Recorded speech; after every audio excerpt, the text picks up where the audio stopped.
Shalom. Welcome back to Code Search. All right, folks. A few weeks ago, Brother Gary asked me about this particular table that Rabbi Glazerson put out. This is around April 1st, 2015, and it's simply asteroid. It does appear twice in the whole Bible.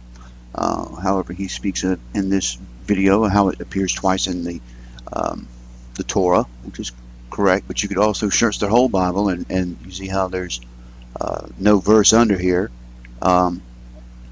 And actually add the rest of the Bible. Just let me blow this up and show you. So this is what he has here. Of course, it goes off the page there. We've got asteroid, Tav Shenayin Vav, which is 2016, and Tishri. And then he has here with what's written off the page, early warning in the presence of God is what he has there. But that was it.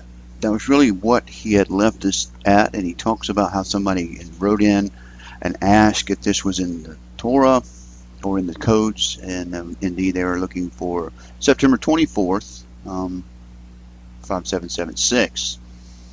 But this is what I noticed when I saw the video. It's right here, Moed.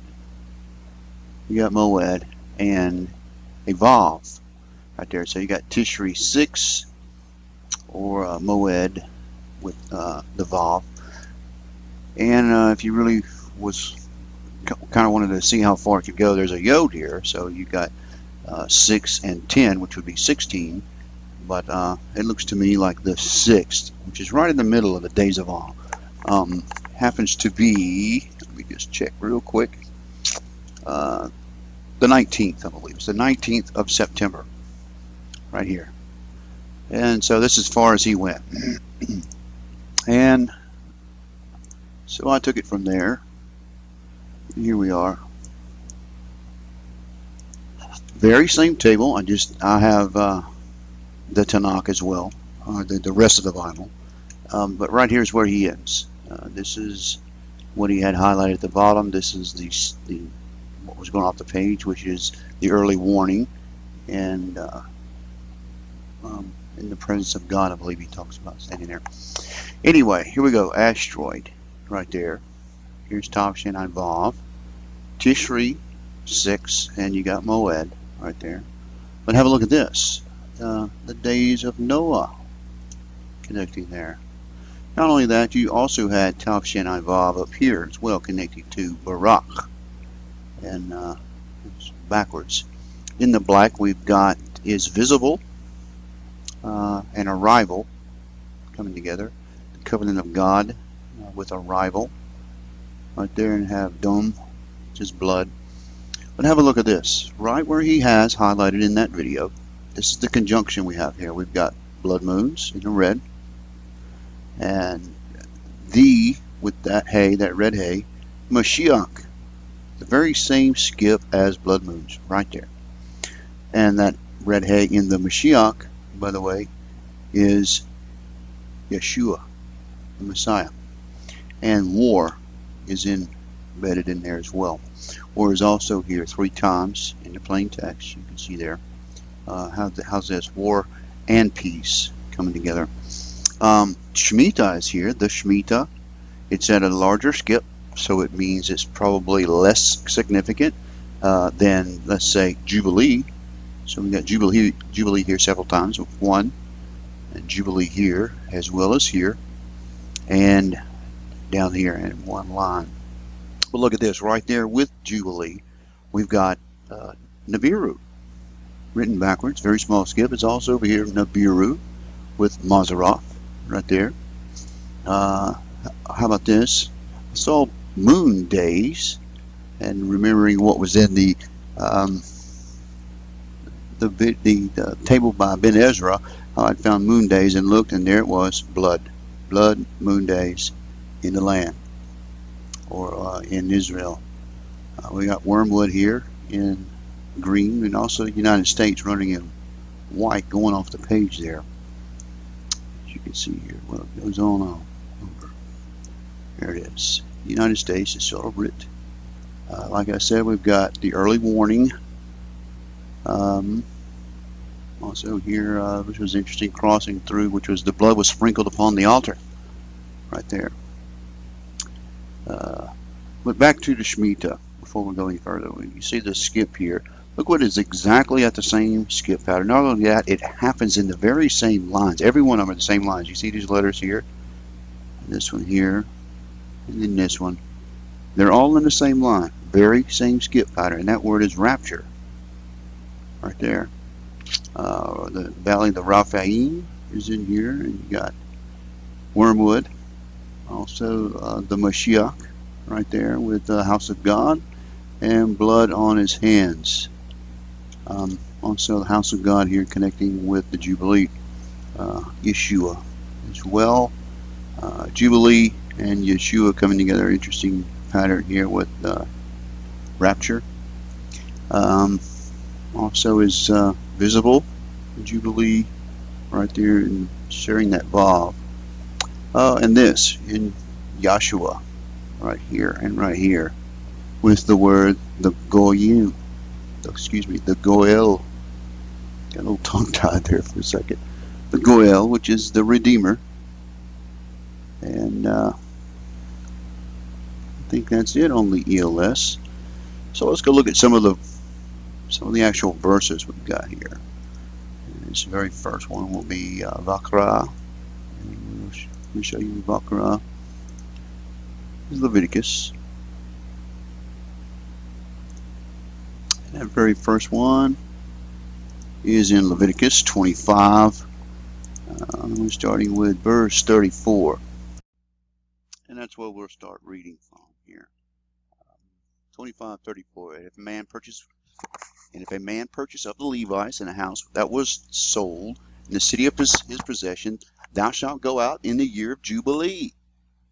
For the houses of the city of the Levites are their possessions among the children, and if the field of the suburbs of the cities may not be sold, it is for their perpetual possession.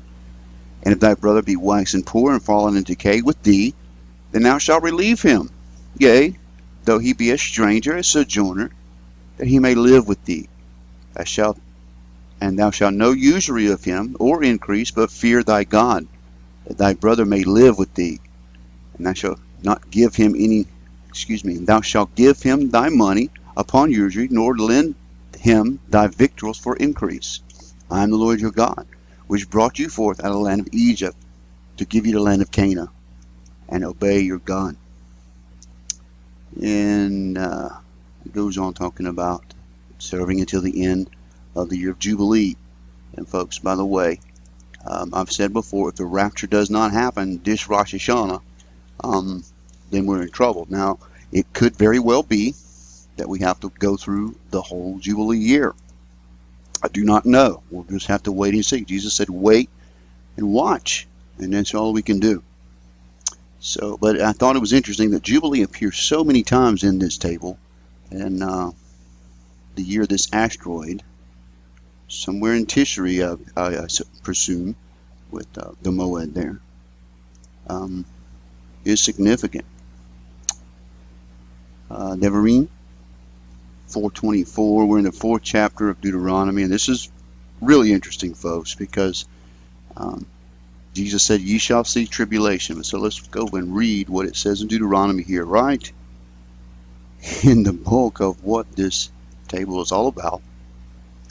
For the Lord thy God is a consuming fire, even a jealous God.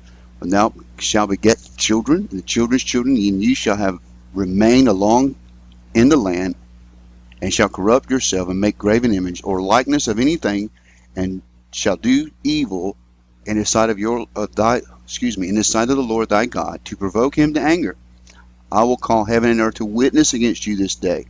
Ye shall soon utterly perish off the land whereof ye go over the Jordan to possess it. Ye shall not prolong your days upon it, but ye shall utterly be destroyed. And the Lord shall scatter you among the nations. Ye shall be left few in number among the heathen, whither the Lord shall lead you. And there ye shall serve other gods, and work of men's hands, wood and stone, which neither see, nor hear, nor eat, or smell. But if from thence thou shalt seek the Lord thy God, and shalt find him, if thou shalt seek him with all thy heart and all thy soul, when thou art in tribulation, and all these things are come upon thee, even in the latter days, thou shalt turn to the Lord thy God, and shall be obedient to his voice. The Lord thy God is a merciful God, and he will not forsake thee, neither destroy thee, nor forget the covenant of thy fathers, which he swore unto them. And this next series of verses, Deuteronomy 12:2 is where we are.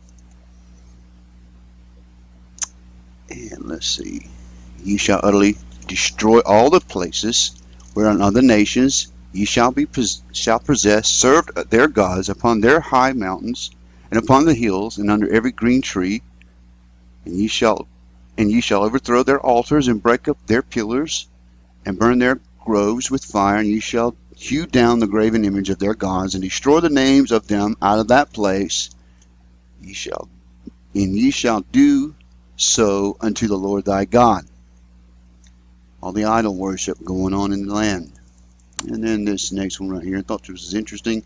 This is actually in 1 Samuel, and when I was working this table, I actually was watching a lesson on Hannah, who is the father of Samuel, praying under her breath for the blessing of a child, that she would give him to him.